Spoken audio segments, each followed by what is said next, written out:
And for the first time in state history, a Hindu prayer will open the proceedings today in the Idaho Senate, but that's not going over well with everyone. A senator from northern Idaho voiced his objections and put it on Facebook.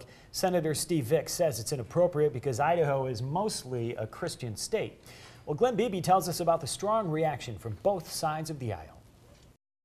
We'd ask our friends in the gallery to rise and join us in prayer. For over a century, that's how business has started in the Idaho House and Senate. Senate Pro Tem Brent Hill says in the past they've had Jewish prayers and several different sects of Christianity give the opening prayer. But this will be the first time another major religion is doing so. Senator Steve Vick from northern Idaho has been outspoken about it. If you look at where they're the dominant culture, it's a much different society than we have here. And in elevating that to a similar status, I think is inappropriate. Senator Vick says because the dominant religion in our area is Christianity, he believes invocation should stick with that. This is not the first time Rajan Zed has had controversy with an opening prayer. He once did the prayer for the U.S. Senate in Washington, D.C., where he was heckled from the gallery.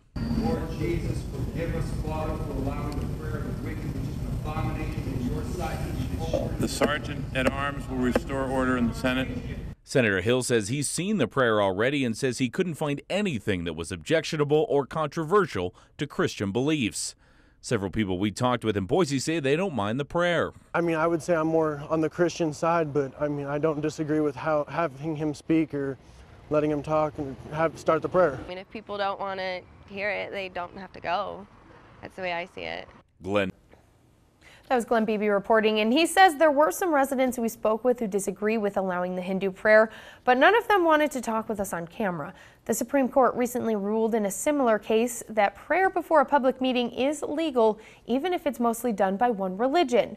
But that decision also noted that the meeting must be inclusive. So if the state allows one religion to pray, it has to allow other religions to lead invocations as well.